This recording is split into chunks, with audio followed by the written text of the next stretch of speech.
with that thought, I'm looking forward to going ahead and getting started today, and would like to introduce you all to our topic for today, which is how to enhance organizational accountability and improve your bottom line.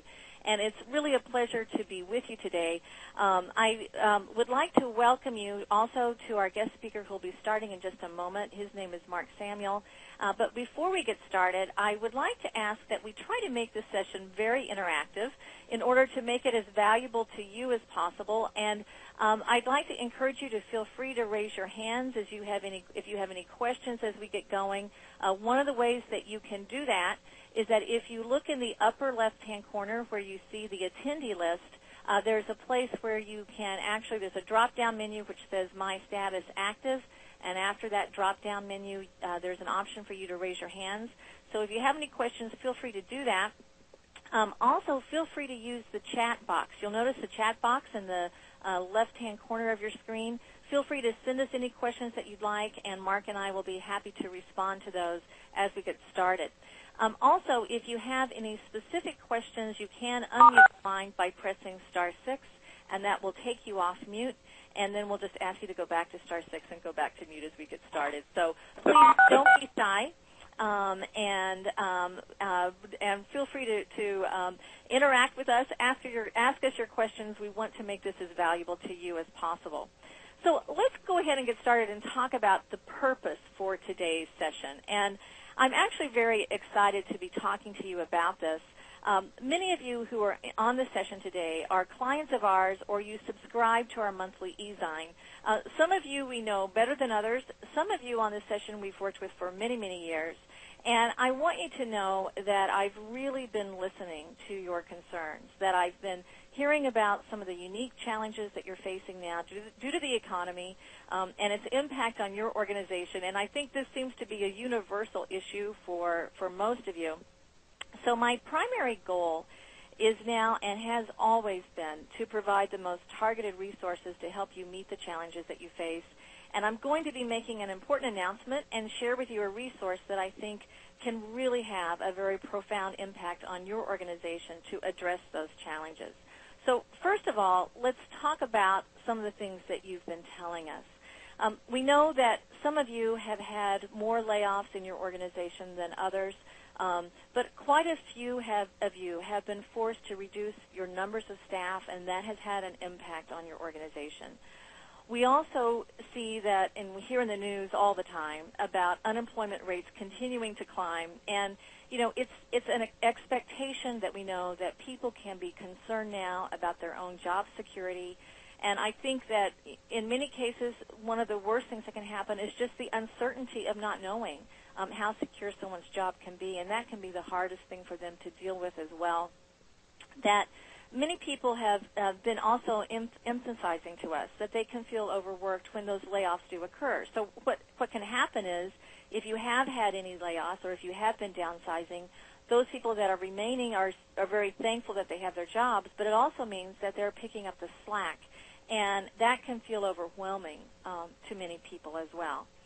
We've heard quite a few of you mention to us that spending can be highly scrutinized. In fact, that may be one of the most common things that we have heard, and it means that you may not have the resources that you've counted on in the past, or your ability to do many of the things that you think are really important may not be as accessible or as available to you as you've expected or need them to be. And that can be impacting you as well, and many of you have been telling us about that. And last but not least, and sometimes this is more openly discussed, but frequently not, especially because the majority of you in the call today are in a management function. Your staff may not want to tell you that they're feeling burned out because they really need those jobs that they have, but there can many times be an underground climate of stress and fear that can take a real toll on your people, whether they want to acknowledge it or not. So these are many of the things that you've been telling us, that you've been expressing to us, and I'm just interested in giving you an opportunity at this point. We're going to bring our first polling question up on the screen. Please let us know which of these you have been experiencing, and you can check one or all of those that apply here. Is it a decline in morale due to layoffs, job loss concerns, hiring freezes, spending being scrutinized, or burnout, fear, and stress. Please select all or any of those. And if you think this is happening at all in your organization, please select it and let us see what you think is happening. And I think this gives you also a chance to recognize that you're not alone in this, that these are things that a lot of us are experiencing right now. And it looks like we're seeing, at this point, the numbers are still coming in, but it looks like everybody's experiencing all of these things right now. Job loss concerns and spending being highly scrutinized seem to be the leaders of the concerns that you're expressing. But, over 54% of you are saying burnout, fear, and stress. And we also see, hiring freezes and layoffs that many of you are experiencing. 40 to 48% of you are talking about experiencing those things. So there's a lot going on in the world today, and these are all things that you've been expressing to us, and we want to begin to start to talk about how can we help you in these kinds of situations. So let's look at, if we now begin to start to look at some of the primary issues that are happening. We know that many of you then might be asking yourselves, well, how can we then enhance our operational efficiencies? In other words, we're being really pushed to reduce waste and cost. And if spending is so tightly scrutinized, how do we look for ways to reduce those costs so that the key issues become the need to really look at being efficient? You can only reduce expenses so low, or you don't have any organization left. So the key thing is, you can only reach a maximum level there, and you have to begin to start to look at how can we be more efficient. The second primary issue that we've heard a lot of you express to us is how can our salespeople overcome challenges in the market now? And the thing that needs to happen is that you're also interested in growing the top line. But we know that salespeople are also facing a lot of challenges in the market these days. And one thing as a side note that I'd just like to mention is that I'm very happy to tell you that we're going to be having another webinar next month just on this topic alone, and I'll give you more information about that at the end of today's session. The third one is really how do we need to respond to today's economic challenges? And the key level then, the real key issue is remaining profitable. And if you can enhance operational efficiencies and increase sales, profitability will follow. And that's the real bottom line issue for everyone now. So I want you to know that we really heard you, that we heard what you were telling us. And I went on a mission to find the best resources available to help organizations enhance their bottom line profitability. And it always consistently led me back to this need for organizations to develop a culture of much greater accountability in order to make that happen, to be very clear on what do they need to do to enhance those operational efficiencies, help enhance the top line, and really look at the types of things that need to happen to make their organization survive and prosper. So as it kept taking me back to this topic of a culture of accountability, I read all the books on the topic by all the best authors on the topic, and I was looking for the consulting firms with this specific targeted specialty to augment our other services that we have been providing to you in the past. And I was looking for something that had a very real, tangible bottom line results. I was looking for individuals and organizations that were able to do this in a very measured, tangible, results-driven way. And I was looking for the best out there. And that led me to an organization called IMPAC. IMPAC is a global leader in the field of accountability. And it led me to Mark Samuel, who's the president of IMPAC. He is the author and co-author of two books. One is called The Power of Personal Accountability, and the other one is called Creating the Accountable Organization. But here's the key point. An accountable culture is just one byproduct of IMPAC's work. The biggest issue that directly gets to the needs that you have all been telling us is the need to increase your operational efficiencies, your sales, and your profitability. And the reason that I'm so impressed with IMPAC is that while most consulting firms can take a long time to get those results, they can get those results, but it can frequently take years, IMPAC has been doing it in highly compressed time frames. And and making very significant changes frequently in as little as 6 months. And time is of the essence to all of us now. So I'm very pleased to tell you that Quantum has also really formed an affiliation with Impact, and we are now making these offerings available to you as well and adding all of those programs and consulting services to our other robust line of offerings. But what has really driven me is the concern for those of you on the session today, our clients and people who we really truly care about. And I remember so well one very long-term client who said to me not long ago that their organizational survival really depended on the ability for them to solve these problems created by the economy. And time is of the essence, and I made a commitment to myself at that point that I wanted to help make that happen for you.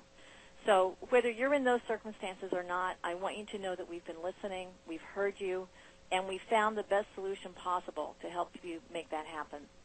So with no further ado, I'd like to turn it over now to Mark Samuel, my colleague and my friend, to talk about how can you really achieve sustainable business results in accelerated time frames. So, Mark, I'll turn over to you. At this point, you may need to press *6, Mark, on your telephone keypad to come off mute.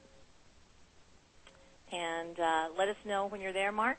I know you were having some technical difficulties before. You'll need to press *6.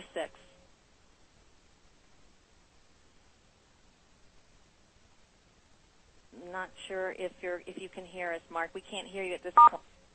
There you go. Are you there, Mark? Still not able to hear that.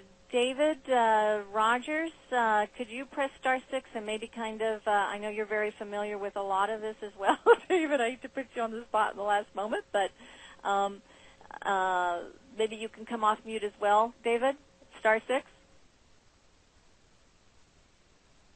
Okay.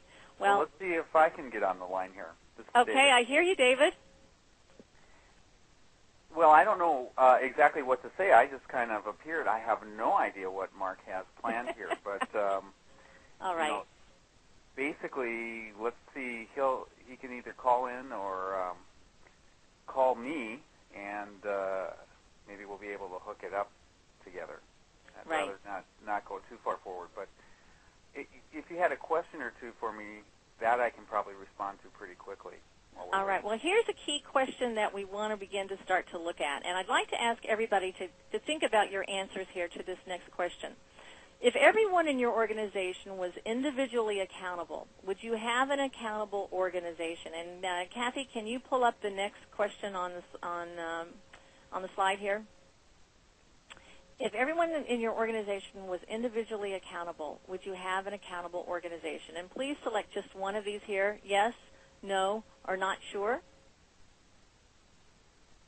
And it looks like we're starting to see, it looks like most of you are saying yes, but we're seeing some of you that aren't so sure at this point. And one of the things that we begin to start to recognize is that if everyone in your organization was individually accountable, many times people will begin to think, well, yes, then we would have an accountable organization. But one of the challenges that we see is that sometimes if people are just being very focused on their own individual area of accountability, you may not have an accountable organization. And one of the reasons for that is that you may not be looking at building an accountable organization between different departments and different areas. You may just be looking at your own individual area. And what we see sometimes happen is that then people begin to start to work in silos, which can be so common, and people don't begin to realize that they need to be accountable not just for their own functional area, but to their department, to their organization at large. David, would you agree with that as well? Oh, absolutely. And if we look at it even in a bigger level, and I've done this question with many groups in the last maybe 6 to 8 months, and when we actually start to talk about it, what we immediately see is even if we did our jobs perfectly, the way we understood them actually could deliver on things on time, exactly when expected, which again is a little more than you see in almost any organization. There's always the things that are going to fall between the cracks, and there's always the changes that are coming at us that we can't predict. And so we have to go past that to really create what you see on your screen now is a level of accountability where it's an environment where we can count on each other. But it's not counting on each other just for coming through on what we might expect or have promised. It's we can count on each other that when we see a part of the business changing that people in other parts of the organization might not see, we're bringing them into that early.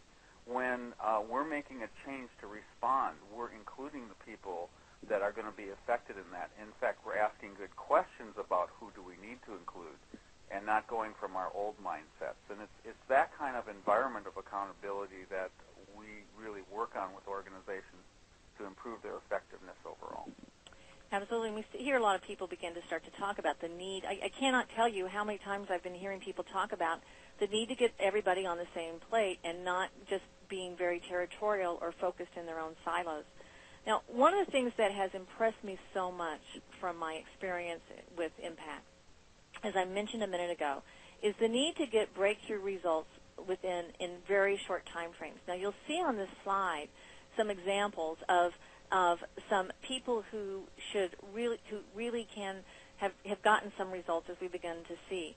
Now, one of the things, David, I thank you for jumping in here. David is a consultant with Impact, and I called him David because I knew he has worked with Impact for quite a long time, has been involved in many of these types of things. You can see, and what has always impressed me so much is that beyond just one particular area of industrial focus, we begin to see that this particular kind of work tends to come across many industries available. What we also can begin to see is that there's something that we begin to call the accountability continuum that is really what we talked about, tends to help people break down silos. And David, I know that you can respond to this and explain this very well. If you could kind of illustrate this yourself, I would appreciate it. Certainly. When we talk about accountability, there's almost no organization we go into that doesn't have a pretty good level of accountability nowadays. But we look at it as levels of how they're functioning as an organization, not just as individuals. So the first one, of course, the first level is entitlement. And actually, at this level, at least people are showing up to work. They look at it as their job to show up to work. But, of course, they might not look at performance as, if the performance comes, that's good. If it doesn't, it's not really their issue. It's the organization. And we kind of make a little joke about this. So if they really are getting paid for showing up, and if they breathe hard, they expect a raise. You just have to be breathing. That's it, right? You get paid for breathing, and if it's a day where you have to rush in and breathe hard, then maybe you should be a part of the raise that comes in the next level. Now, the next level is we see actually there were times where this was issues in organizations, but I see it a lot stronger in every organization, a real strong level of individual accountability.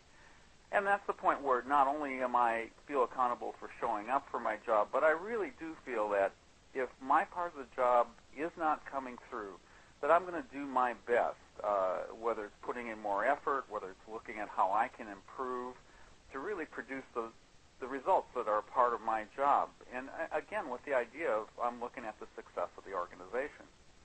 However, at this level, it literally is the highest territorial level of accountability.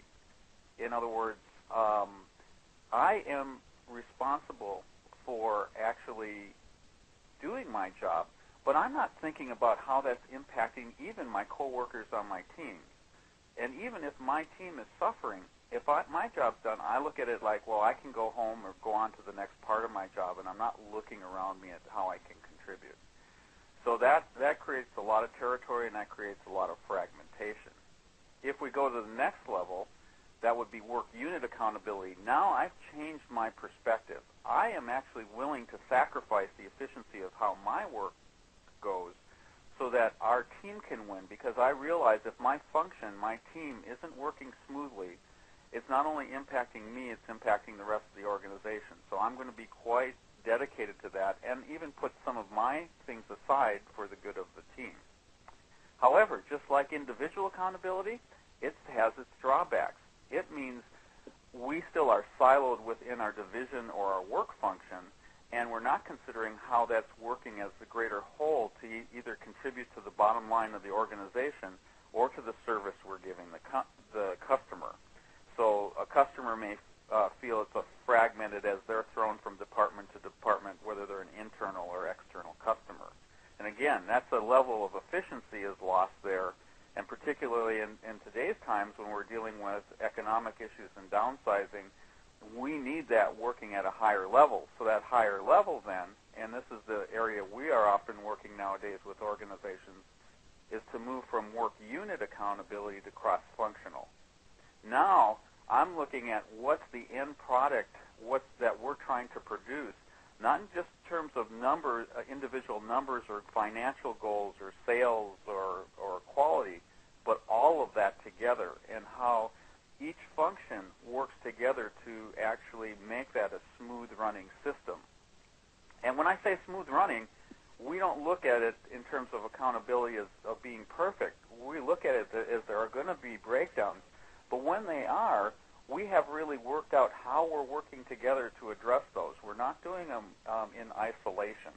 We're not redesigning our department to be more efficient, both cost and quality-wise, without considering how it interacts with each other.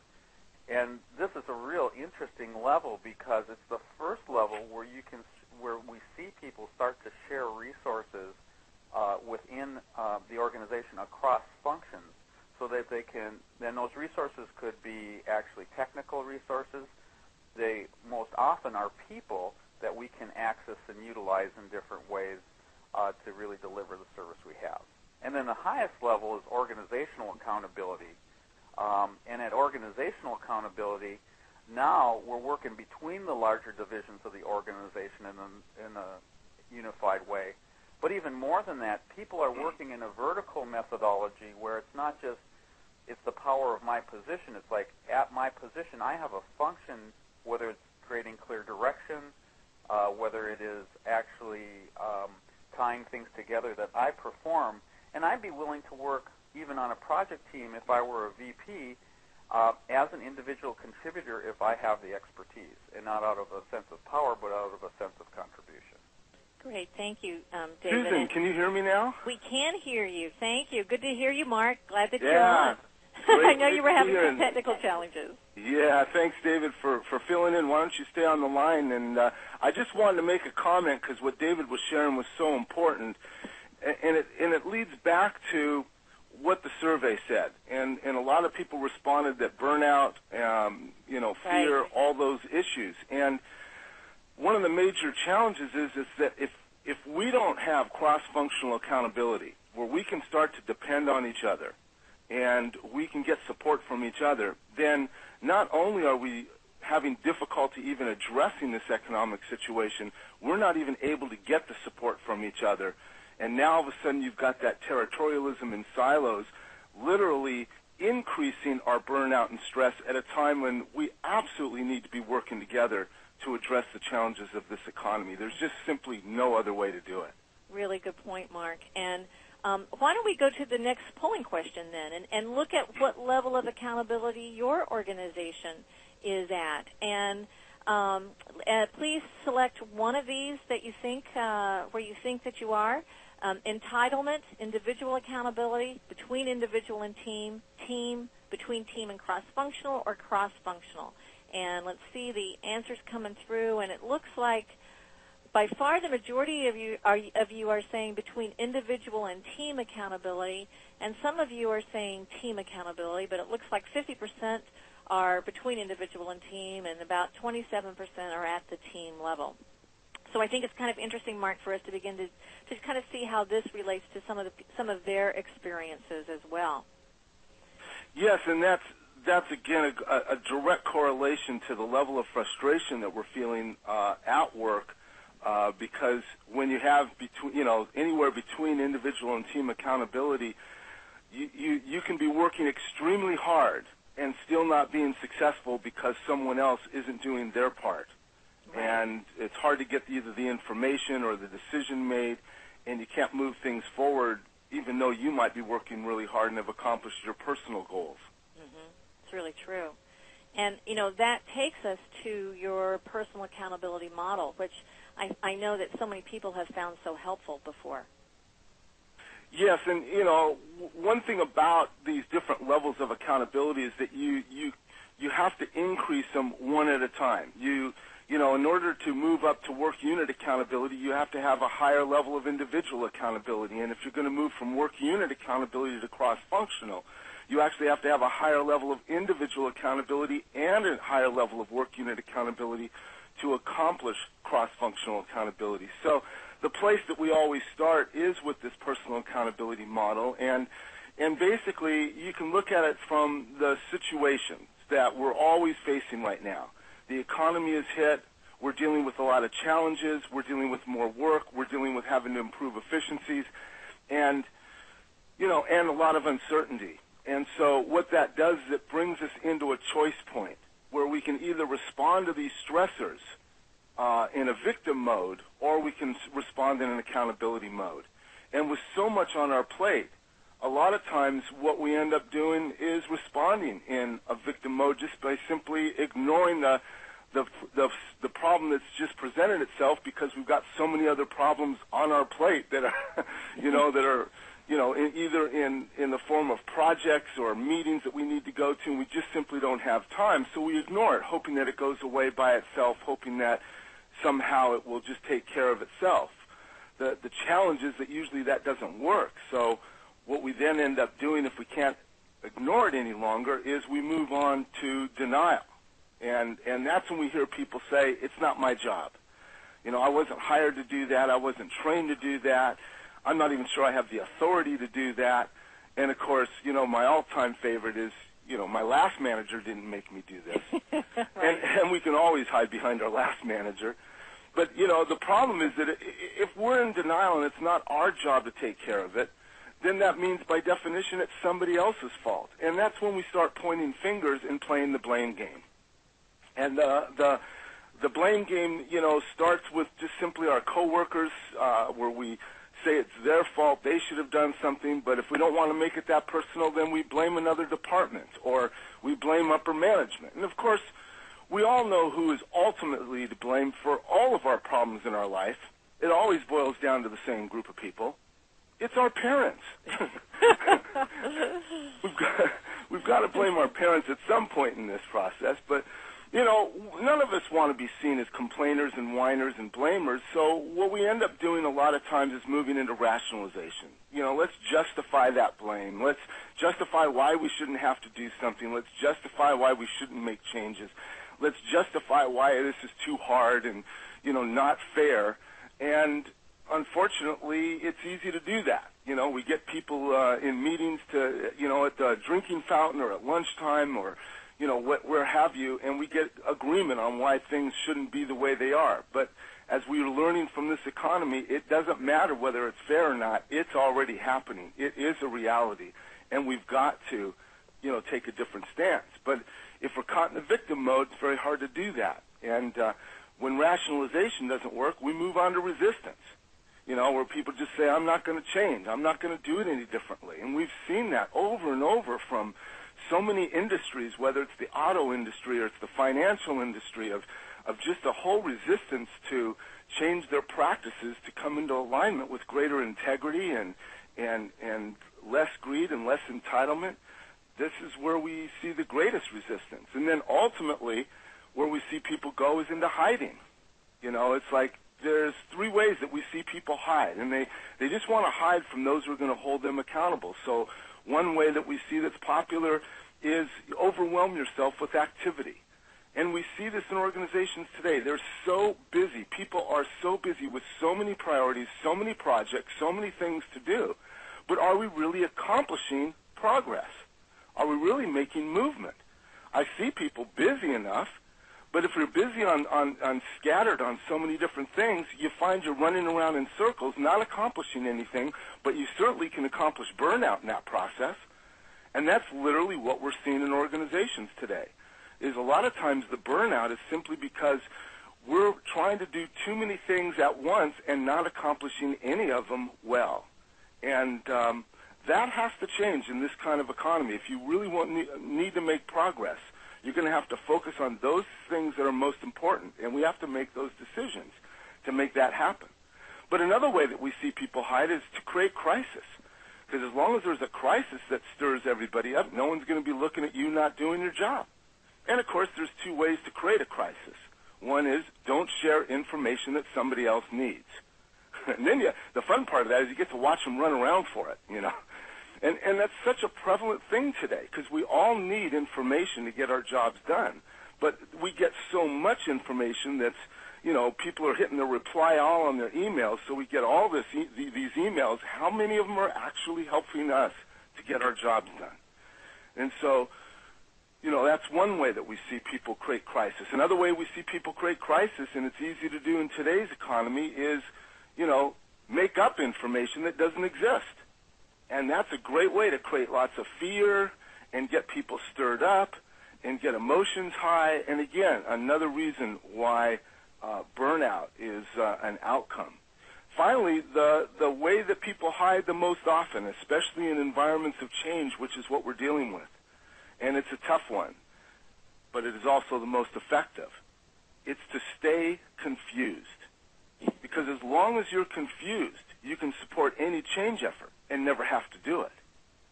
You know, people say, you know, it's like, oh, I really support this new process that's going to make things more efficient. We're going to be more responsive to the customer, but I don't quite get how to do the change, so I'm going to keep doing things my old way, but I don't want you to see me as negative. I'm right here positively supporting the change, just doing things my old way.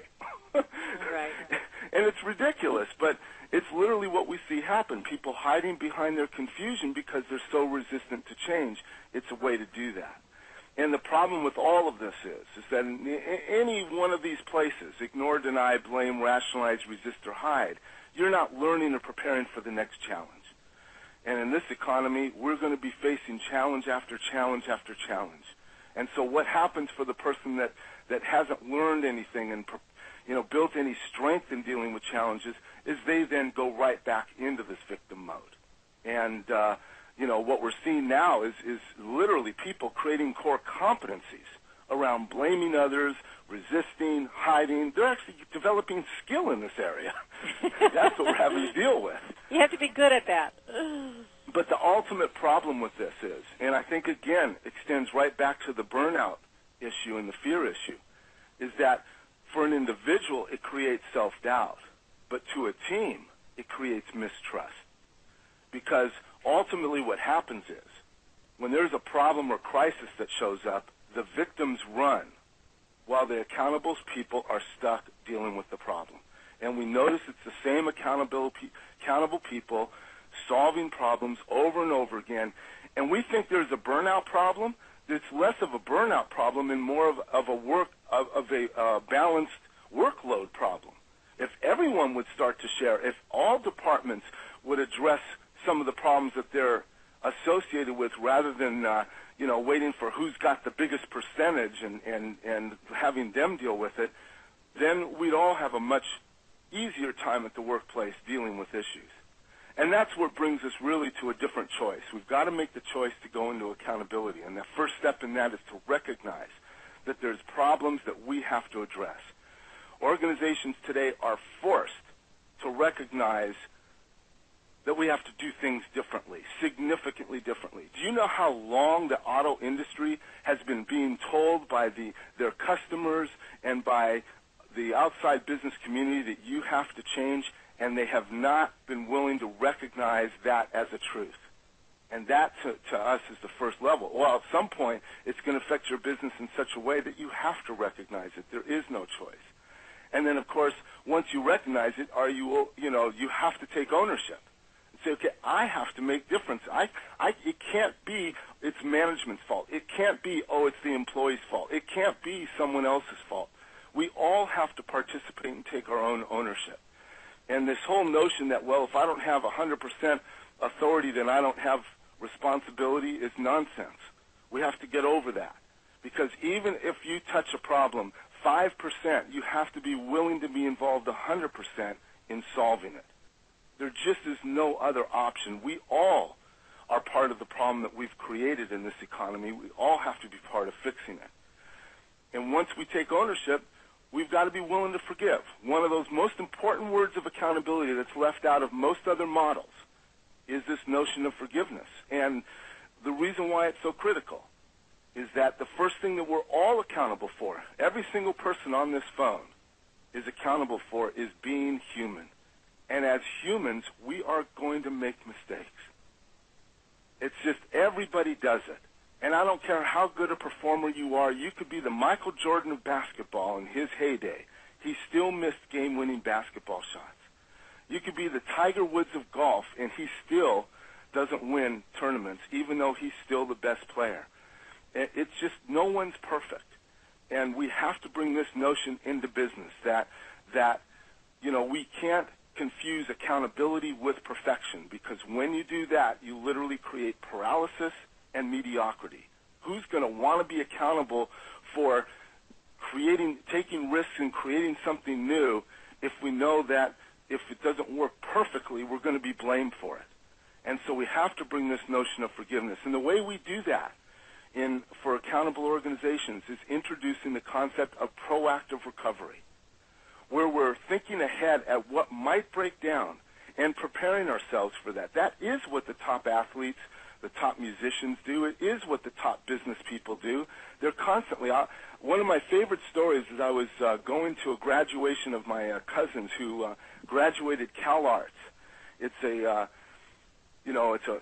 college dedicated to people in the arts, and it was created by Walt Disney when he wanted to create a place for creative people to get a degree and really foster that creativity.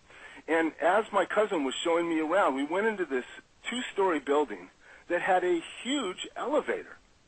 And I was like, this is so bizarre. Like, why do they have an overly large elevator in this 2-story building? And when I asked my cousin the question, do you happen to know why? He says, yeah, I do know why. When Walt Disney built this Cal Arts College, he didn't know it was going to be successful. So he designed the building on the specs of a hospital, because what he knew to be true was that we're always going to need hospitals. So he literally built the elevator so that it would hold a hospital bed, the gurneys that they move around. And to me, that was such brilliant proactive recovery thinking, and just as one example. But we've got to do that on our projects. I remember working with an IT organization that, had about 400 people, and they were known for having the worst customer service because their projects were never on time and they never worked. They never delivered once they were implemented. And, what we found out was that they were planning all of their IT projects to perfection. They'd dot all the I's, cross all the T's. Everything would be laid out. They had some very elaborate project management systems that they used. But what would happen is during the project, something would go wrong. And it just stopped everything because it wasn't in the plan. And, it could have been a mistake that somebody made. It could have been a vendor that didn't produce on time. Whatever it was a human error. Maybe it was just simply we didn't anticipate. But the way they would respond is to start to find out whose fault it was, who to blame, and who's accountable is the way they used it. And that's where we see accountability misused. And it was all about finding out who to blame and then avoiding solving the problem.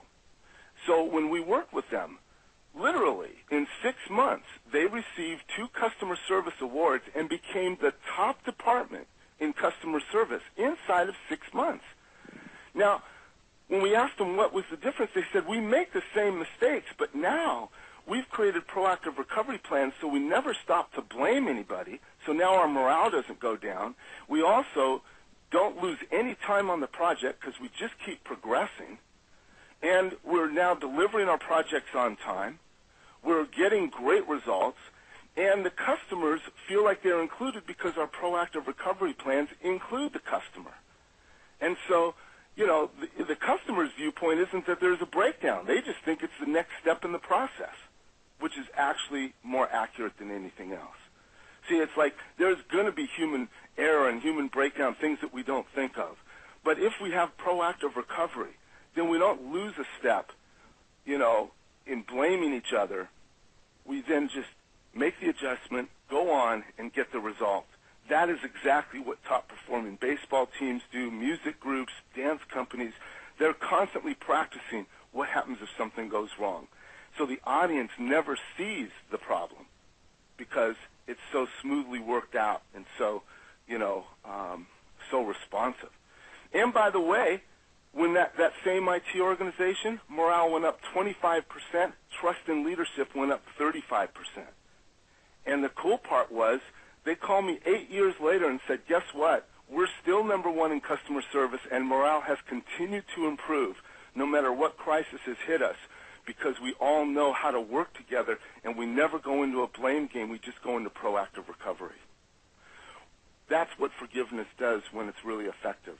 And so once you've done that, you can then go into self-examination, start asking questions. How do we change? That's the key to accountability. Right now, we should be asking, what can we do differently to respond to this economy? How do we improve our communication? How do we support each other in ways we've never supported each other before because we're all in the same boat together?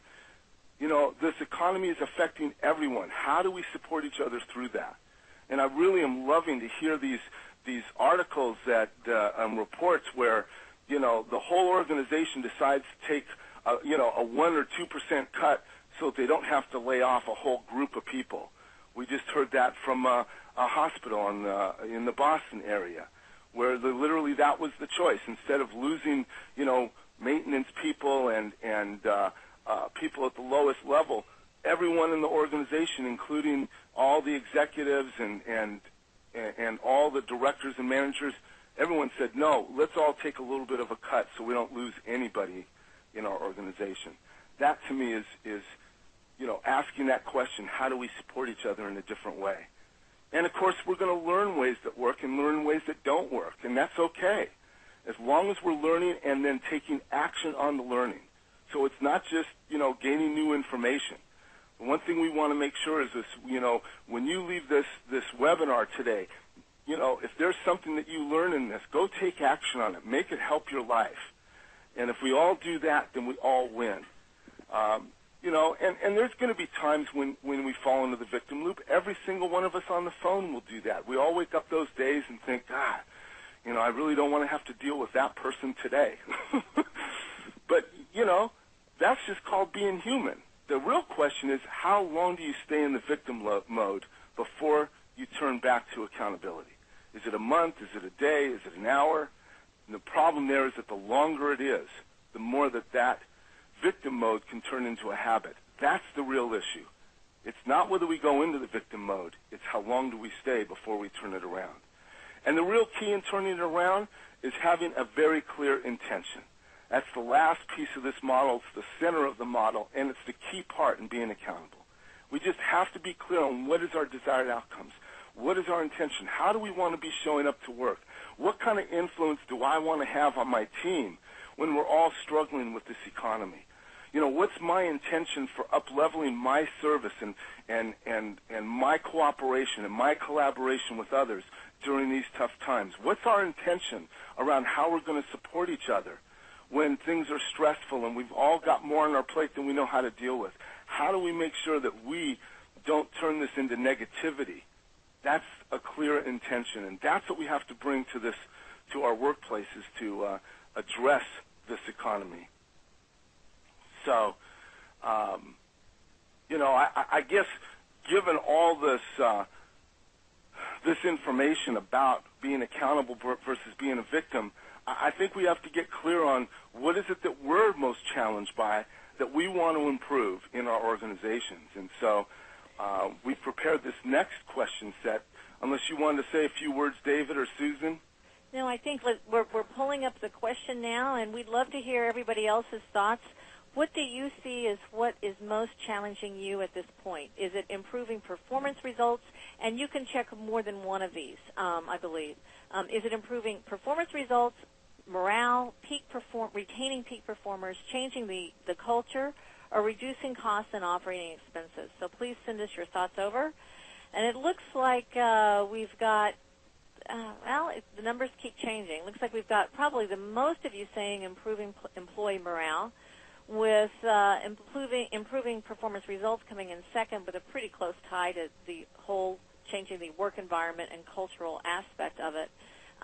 What is interesting is we didn't see a lot of people saying retaining peak performers. And, you may find that that's not as much of an issue right now, but when this economy turns around, you're going to really want to have your best people on board. And what's also interesting is we did see some of you talk about reducing costs and operating expenses, but by far, the most of you are talking about morale and the organizational culture. So maybe this really fits right into what you were talking about, Mark, when you begin to start to talk about the missing link to high performance, and how do you really help people achieve that? Yes, and again, the one thing that I want to make sure is very clear, in every organization that we've improved accountability, and, obviously it was about increasing performance results, efficiencies, quality, productivity, etc. In every one of those cases, morale also went up significantly.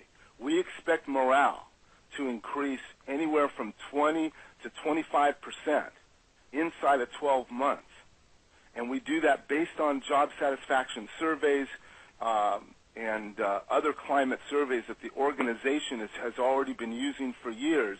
We just have them use that same survey when we come in, and it's really important to note, it's not just improving morale for the sake of morale. It's actually improving performance in a way that brings people together so that they can count on each other. Because when you can't count on each other, you can't trust each other, and that's what affects morale the most. One of the things that I remember you saying before, Mark, that always so impressed me was that when people are getting the results they want, morale naturally improves. And so those two go together. Yes, and you can't get those results unless we're working together. That's the whole point that David was trying to say. If we're in silos, we're not going to get better performance results. We're just going to be fighting amongst each other.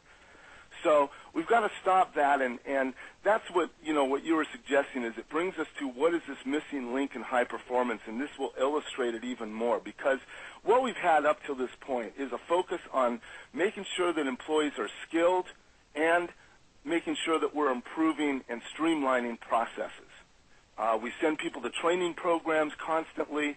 We've got them going all the time. We've got groups, at least in your better organizations, that are constantly working on process improvement, whether it's a total quality effort or a re-engineering effort, or now it's a Six Sigma effort. We're always doing things to improve, and this is wonderful and great. But what we discovered is it's just simply not enough to address the issues and challenges that we're being faced with in this kind of economy. And so there's been literally a performance gap that has shown up. And this performance gap is filled by two things. One of them we talked about. One of them we haven't mentioned and focused on so much that I want to focus on now. And that is execution and recovery. Execution is the link between people to produce a result. It is not just the link between people. We've all done team building and not seen results from that. But what about really working on what I call true team building is when we're working on our execution. How is it that we're linked together, that we need to function in a way that's going to produce a better result for our customers, for our organization, etc.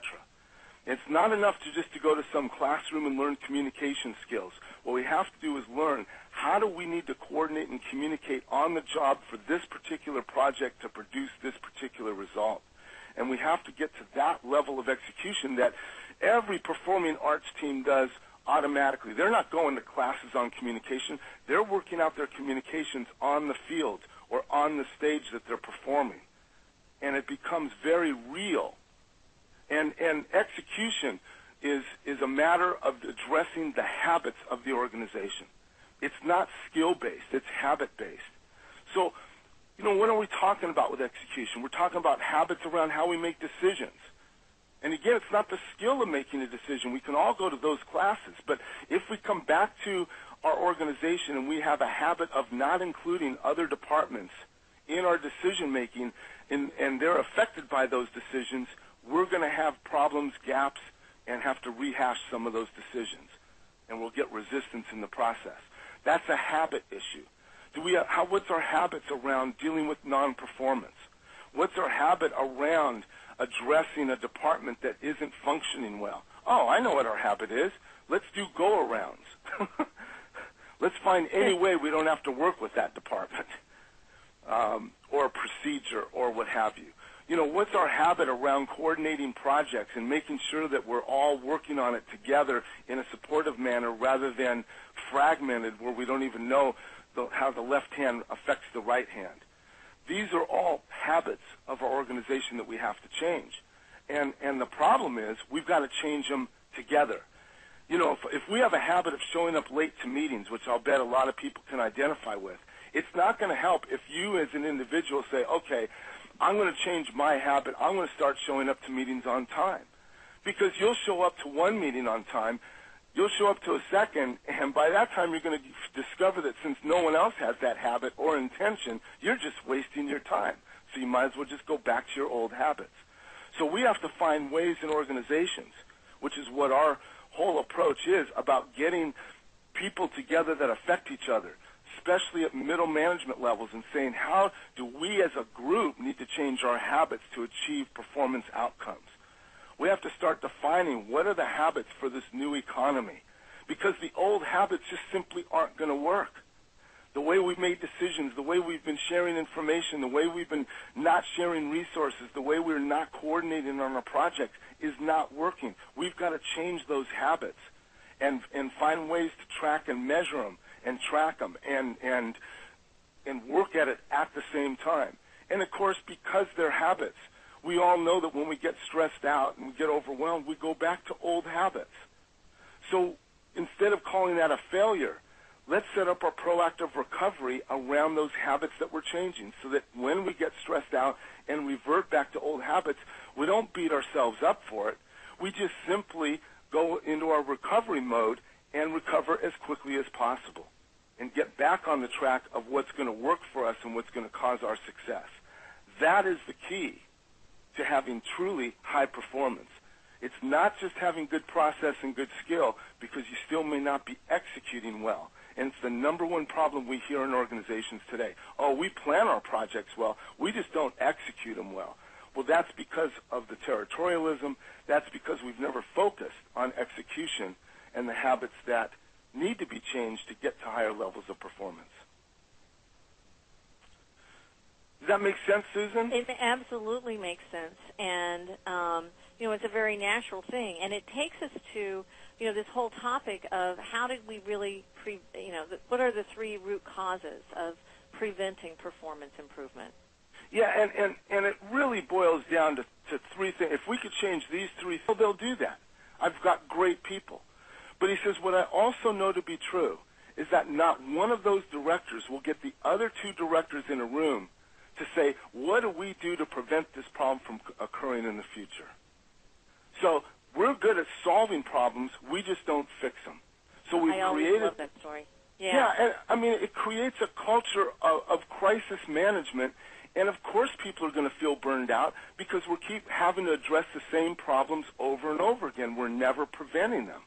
And that's what it takes, is that we can't do it in isolation. We've got to get the silos working together, especially at the middle management levels, where their goal of middle manager is not just making their department look good. It is about how do we serve making this organization as strong as possible, and all middle managers become united on the same team, moving the organization forward, as opposed to, I'm here just to make my department look good. And the second problem that relates to silos are the problems that don't fit into any silo that no one's responsible for or willing to own. That's another one. Now, where does that come into play? All of our legacy policies, procedures, practices that we inherited when we took the job. You oftentimes hear it in the form of, oh, it's just the way we do things around here. It's always been done that way. And let me tell you, those things that have always been done that way, that haven't been looked at for 5, 10, 15, 20 years, I can tell you right now, they're not going to work in this new economy, because those are the very things that we need to be questioning challenging ourselves on and saying, how can we make this better? Why are we allowing ourselves to be caught in the same bureaucracy we had 10, 15 years ago? We've got to start to solve those. And then finally, the last root cause issue is the individual and team performance breakdowns that are not addressed. And we've all got our reasons for doing it. We've all got our reasons for not dealing with that individual. And some organizations are getting better at that, and especially with this economy, they're dealing with it. But that still doesn't address the team performance breakdowns that we talked about earlier, where it ends up creating go-arounds rather than improving that team's effectiveness. So right. Those are the three root causes. And I'm kind of wondering, how do other people view these root causes? Do they see this in their organization? So let's bring up the next question, and then we are going to be aware of our time. Well, let's take a look at what your thoughts were about what Mark has been talking about, because we hear so many people talk to us about the whole challenge of silos, and I think it's happening pretty universally. So please select which one of these you begin to think are really, really critical in your own organization, and what are we seeing? And it looks like by far most of you are saying all of the above. That seems to be the biggest one. Some of you are saying breakdown between silos or silo problem solving. Some of you are saying not addressing poor performing in teams or individuals. But we really are seeing, Mark, that the majority of people are saying all of the above. And quite honestly, that doesn't surprise me, because that's exactly what we're noticing when we do our accountability assessments. And that kind of brings us to, how do we then work with an organization if they're dealing with such a magnitude of issues and challenges? How do we work with that? And so if you go to the next slide on building an accountable culture, we always start with an accountability assessment. Where are those breakdowns between levels and between functions getting created? Because until we address those, we're not going to get very far. And once we have that, then we can look at executive alignment and focus, and making sure that everyone, at least on the executive team, is on the same page, and quite honestly, forcing them to set clear priorities. So it's not okay to have a list of 65 priorities, which, by the way, is the average we find in organizations today. We're clear on our direction and priorities. We got 65 of them, and it's like, wait a minute, how do you track and monitor that? So we do get, senior managers to select what their top 3 is and their secondary 7, and we set up a whole system to track and make sure that those move forward. But the real key in the change is setting up middle managers as a unified team of change agents. They're the ones responsible for making change happen, but they can't do it in their silos. They have to do it in a unified manner, as David said earlier, where they begin to be very clear on how they affect each other as they're making change happen, as they're transforming the organization and making it more effective. Then we look at, now, how do we get everyone in the organization personally accountable for the clear direction, for working together that middle management has set up, and get everyone to start to raise the bar on their own performance, communication, and leadership. And during all this approach, we're constantly setting up measurements, monitoring it, and improving it as we go. Again, there's no perfection to this. It's all about recovery and constantly improving, but that's what's going to get your sustainable result. And so, doing an assessment, and we're not going to go through it now, is just simply about asking questions.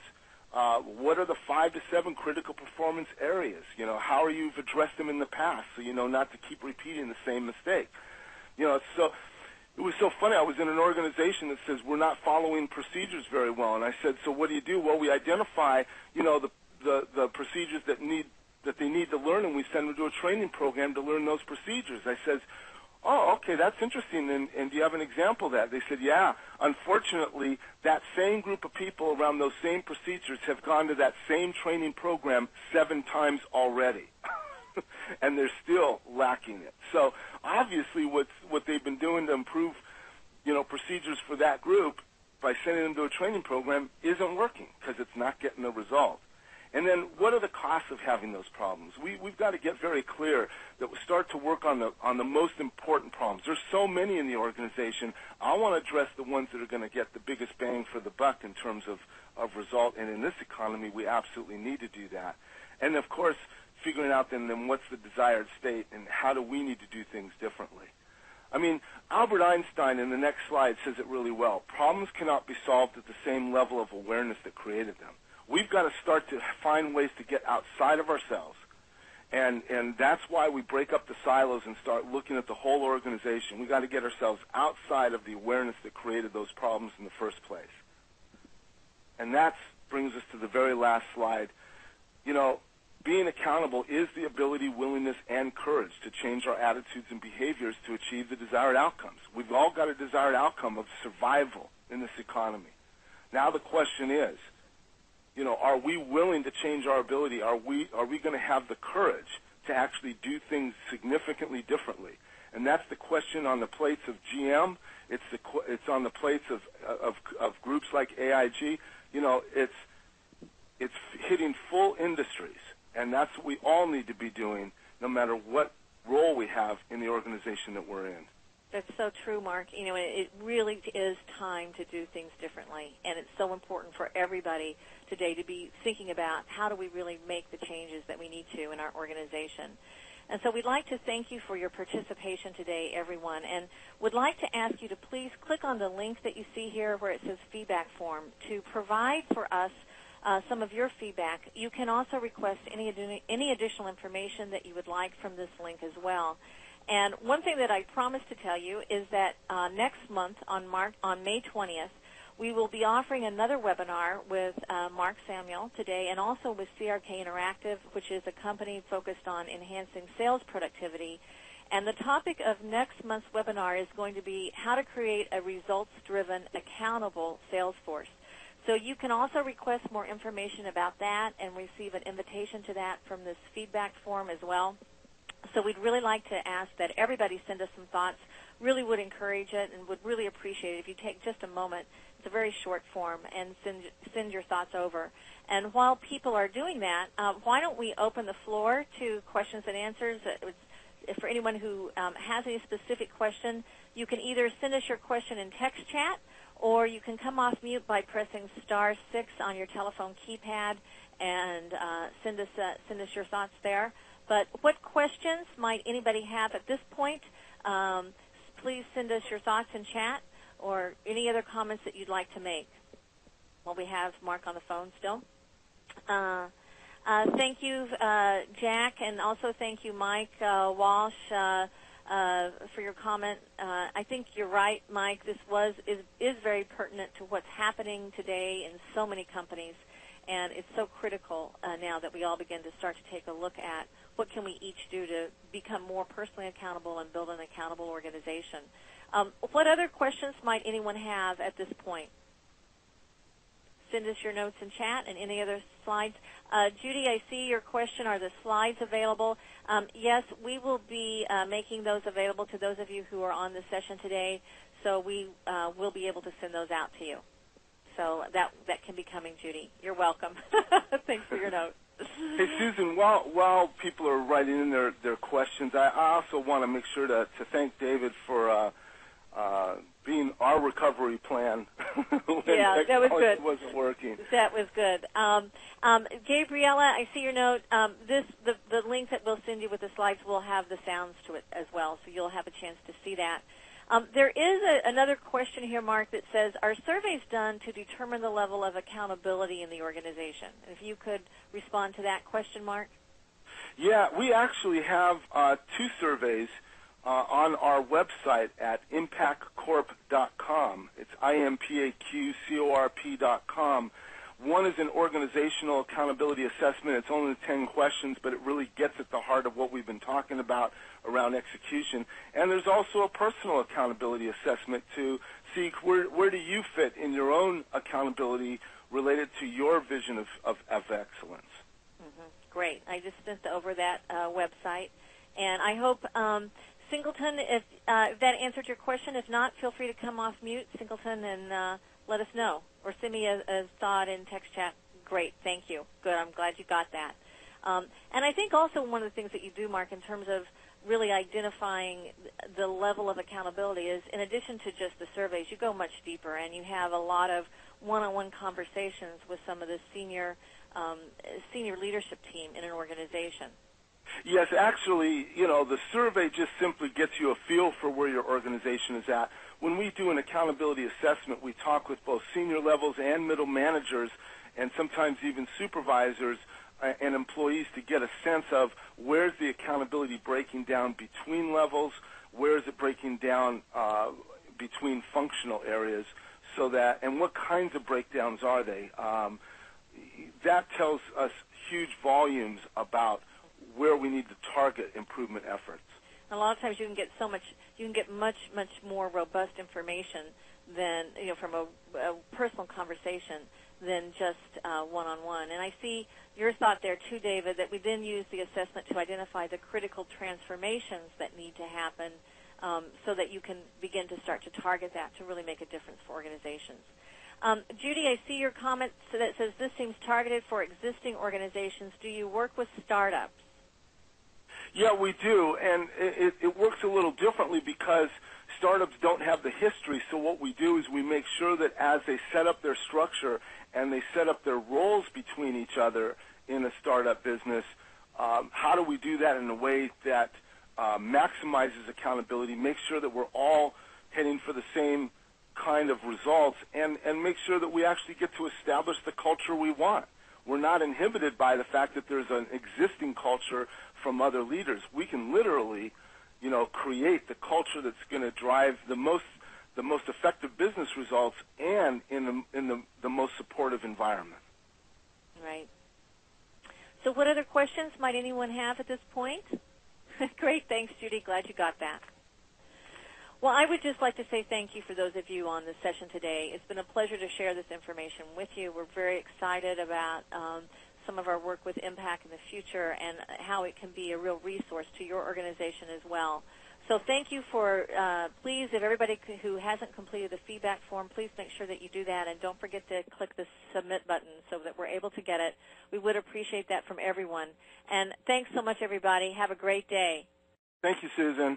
Thanks, Mark. Bye. Bye.